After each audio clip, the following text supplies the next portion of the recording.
పట్టించుకోవాలి కదండి. అలా ఏమీ పట్టించుకోకుండా వదిలేశారు. ఏమైంది? చివరికి ఆమె హత్యకు గురైంది. పోలీసుల కుటుంబాలకే రక్షణ లేకపోతే ఇక మిగతా వాళ్ళ పరిస్థితి ఏంటి? ఈ రాష్ట్రంలో ఏంటి మిగతా వాళ్ళ పరిస్థితి? రాష్ట్ర ప్రభుత్వము పోలీస్ వ్యవస్థకు వారి అసమర్థతకు గుర్తుగా ఇంకొక సంఘటన కూడా మనం చెప్పుకోవాలి. ఇక్కడ నంద్యాల జిల్లా మచ్చుమర్రి ఉదంతం మీ అందరికీ బాగా తెలిసే ఉంటుంది. మచ్చుమర్రికి చెందిన వాసంతి అనే 5వ తరగతి విద్యార్థినిపై జూలై 7న కొందరు ఆ అమ్మాయిని అపహరించుకుపోయారు. ఆ తర్వాత ఆ అమ్మాయిని అత్యాచారం చేసి వాళ్ళ కుటుంబీకులు పోలీసుల్ని కాపాడమని అడిగితే, కంప్లైంట్ చేయమని అడిగితే, ఆ కంప్లైంట్ ఏదో తూతు మంత్రంగా అలా నోట్ చేసుకుని వాళ్ళకేదో కథ చెప్పారు. అత్యాచారం చేసి కృష్ణానదిలో పడేశారు అని చెప్పేసి చేతులు దులిపేసుకున్నారు. ఆ తర్వాత ఆ అక్యూజ్డ్ సంబంధించిన కుటుంబానికి సంబంధించిన ఎవరో ఒకరిని లాకప్ డెత్ చేసి కేసుని డైవర్ట్ చేసే ప్రయత్నం చేశారు తప్ప ఈ రోజుకి కూడా ఆ బాడీ ఏమైంది ఎవరికి తెలియదు. ఆ కుటుంబానికి ఆ అమ్మాయి బాడీ అందలేదు. ప్రభుత్వం నుంచి ఆ కుటుంబానికి ఎటువంటి న్యాయమూ జరగలేదు. ఏంటండి మహిళలకు మీరు ఇచ్చే గౌరవం? ఏంటండి చిన్నపిల్లల్ని మీరు కాపాడేటువంటి విధానం? ఇదా? మళ్ళీ గౌరవనీయులైన హోమ్ మినిస్టర్ గారు వంగలపూడి అనిత గారు ఒక మహిళ. ఇక కృష్ణా జిల్లా గుడ్లవల్లేరు ఇంజనీరింగ్ కాలేజ్ విషయం తీసుకుంటే 300 మంది అమ్మాయిలు రోడ్డెక్కి బాబు మా వీడియోలు అక్కడ ఉన్నాయి అని లబో దిబోమని మొత్తుకుంటున్నా కూడా గుట్టు చప్పుడు కాకుండా ఆ ఇష్యూని భలే మట్టు పెట్టేశారు. అసలు అంటే ఇమ్మీడియట్ గా హాలిడేస్ ఇచ్చేసి, ఇమ్మీడియట్ గా పిల్లల్ని వాళ్ళ ఇళ్లకు పంపించేసేసి, అసలు ఇక్కడ ఏం లేవు, అసలు ఇక్కడ ఏం జరగలేదు. అరే కళ్ల ముందు చెప్తున్నారు కదా ఆడపిల్లలందరూ వచ్చి, అది మీకు కనిపించట్లేదా? కావాలని చెప్తారా? సరదాగా చెప్తారా ఆడపిల్లలు ఇలాంటి విషయాల్లో? ఇంకొక ఇంట్రెస్టింగ్ విషయం ఏంటంటే ఇందులో లోకేష్ గారు కూడా అసలు ఇక్కడ కెమెరాలు ఉంటే చూపించాలి మీరు అని చెప్పి క్వశ్చన్ చేయడం అనేది చాలా, అసలు ఏమని సంబోధించాలో కూడా నాకు అర్థం కావట్లేదు. అది ఆయన ఒక గౌరవనీయ పదవిలో ఉండి ఆయన అసలు అలా మాట్లాడచ్చా? ఎంత అండగా నిలబడాలండి ఆ అమ్మాయిలకైనా. కానీ ఆయన చేసిన పని ఏంటి? ఉన్నాయా కెమెరాలు? ఎక్కడున్నాయి? చూపించండి. ఇదా? మళ్ళీ మీ మంత్రి శాఖలో ఒక మహిళ ఒక గొప్ప పదవిలో ఉండడం, హోంమంత్రిగా. చాలా అన్యాయం అండి ఇది, నిజంగా చాలా అన్యాయం.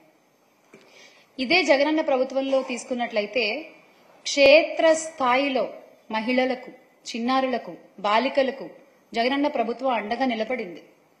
దిశ చట్టం ద్వారా ఆ దిశ లక్ష్యాన్ని ఇమ్మీడియట్ గా చేరుకోవడానికి మొబైల్ పోలీసు వ్యవస్థ, మహిళా పోలీసులు, వాలంటీర్లు అందరూ ఒకరికొకరు చేదోడు వాదోడుగా ఉంటూ అసలు ఇలాంటి సంఘటనలు జరగకుండా అడ్డుకునేవారు. జరిగినా ఇమ్మీడియట్ యాక్షన్ తీసుకునేవాళ్లు. బాధితులకి న్యాయం జరిగేది, తప్పు చేసిన వాడికి శిక్ష పడేది. అంత గొప్ప వ్యవస్థని మీరు భ్రష్టు పట్టించారు. అడ్డు అదుపు లేకుండా ఈ రోజున నేరగాళ్లు చెలరేగిపోతున్నారు. ఎందుకు ఆగుతారు?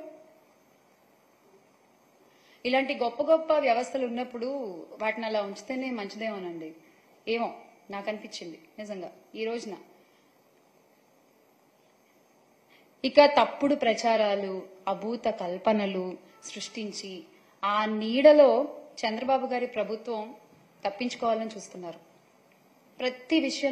ప్రతి విషయంలోనూ అలాగే చేస్తున్నారు. ఏమనుకుంటున్నారు? ఎవరు చూడట్లేదు అనుకుంటున్నారా? లేకపోతే చూసినా పట్టించుకోవట్లేదు అనుకుంటున్నారా? ఎవరు అడుగుతారులే అనుకుంటున్నారా?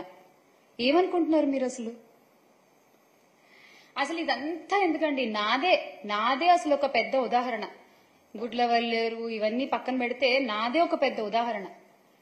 నా కేసు తీసుకుంటే నా గురించే ఇప్పుడు నేను మాట్లాడుతున్నాను. ఈ మాట ఎవరితో మాట్లాడుతూ ఉంటే ఒకసారి ఏదో రోడ్డు మీద వెళ్తూ ఉంటే టపాసులు వెలిగిస్తూ ఉన్నారు దీపావళికి. దీపావళికి టపాసులు వెలిగిస్తూ ఉంటే వాళ్ళ ఎవరు చెప్తారు, అబ్బాయి పాట ఏం చెప్తున్నట్టు, నువ్వు పాట చేయకూడదు, ధూళి వచ్చేస్తాయి, అవి వచ్చేస్తాయి అంటే అతను చూసి మరి ఇంతకుమించి పెద్ద బాంబులు పేలుస్తారు కదా, మరి దానికి ఏంటి, దానికి రాదా అన్నాడు. అప్పుడు నాకు అనిపించింది, ఎందుకు గుర్తొచ్చిందంటే ఇందాక ఎవరో ఫోన్లో మెసేజ్ పంపించారు. మనం ఎంతసేపు పర్యావరణం కాలుష్యం అయిపోయింది, ఇదైపోయింది అనుకున్నాం. మనకి దీపావళికి బాంబు దేశాలు ఎంత కాలుష్యాన్ని క్రియేట్ చేస్తాయి. ఒక బాంబు దాడి జరిగితే కొన్ని వందల ఫ్యాక్టరీలు ఎంత కాలుష్యం క్రియేట్ చేస్తే, దాన్ని అంతా కాలిస్తే అంత మించి కాలుష్యం ఉంటుంది. ఇది చిన్నపిల్లలు చాలా పట్టుకుంటున్నారు. ఇది పెద్దవాళ్ళు ఎంత పట్టుకున్నారో నాకు తెలియదు, కానీ చిన్నపిల్లలు అడుగుతాను, ఎందుకంటే వాళ్ళ భవిష్యత్తుకు సంబంధించింది. మీకున్నంత భయం, ఎందుకంటే మీరు ఎదిగి పెద్దవాళ్ళు అనుకుంటారు మీరు. ఎందుకంటే నాకు చిన్నప్పుడు నాకు ఆ భయం తెలుసు. నేను పెరిగి పెద్ద అయ్యే లోపు ఎన్ని పాడైపోతాయా ఇవన్నీ భయంతో. ఏంటంటే పిల్లలు ఎక్కువ విఘ్నత ఉంటారు. నేను ఎప్పుడు చిన్నపిల్లల్ని వాళ్ళు 2 ఏళ్ళ నుంచి కానీ 18 ఏళ్ళ వరకు నేను చాలా కీన్గా వింటాను పిల్లల మాట. ఎందుకంటే మీలో భవిష్యత్తు కనిపిస్తుంది. ఎందుకంటే మీరు పెద్దవాళ్ళకి అడ్రస్ చేయాలి. నాకు అందుకని చిన్నపిల్లలు ఏదైనా మాట చెప్తే వాళ్ళు వింటాను వాళ్ళ మాట. అందుకని వాళ్ళ సలహాలు కూర్చొని మీ చిన్నపిల్లలని చెప్పి నేను ఎప్పుడు పక్కన పెట్టను. మీరు ఒక మాట చెప్పి ఒక చిన్నపాటి సలహా చెప్తే వెంటనే తీసుకుంటాను అది నేను. అందుకని ఒకసారి చిన్నపిల్లలు కూర్చొని ఎందుకు మాట్లాడతానంటే వాళ్ళ నోట్లో నుంచి కల్మషం లేని మాట వస్తుంది. అంటే ఏ జడ్జిమెంట్ ఉండదు. ఇతను ఒక ఉప ముఖ్యమంత్రి, ఇతనికి చాలామంది అభిమానులు ఉన్నారు, అయ్యేం ఉండవు. నేను బాగలేదనుకోండి చెప్పేస్తాను మొహం మీద, ఈ పని నీకు బాగలేదని. విఘ్నత గల వ్యక్తిగా నేను వినాలన్నమాట. నేనే కాదు, పెద్దవాళ్ళు ఎవరైనా సరే. అందుకనే పిల్లలు పర్యావరణం గురించి చెప్తుంటే చాలా వినాలి. ఇందాక పాప వేసిన డ్రాయింగ్ అది ఏదో ప్రైజ్ కోసం వేయాలి. లోపల నుంచి ఒక భావన కదిలితే, అంటే భవిష్యత్తు మీద ఎంత బాధ్యత, భయం లేకపోతే అలాంటి భావన రాదు. అలాంటి వాతావరణంలో ఉండాలి ఆ పాప. అందుకని మనందరం బాధ్యతగా తీసుకోవాలి అని చెప్పి నాకు దీన్ని ప్రత్యేకించి దేనికి వచ్చానంటే, మీలాగే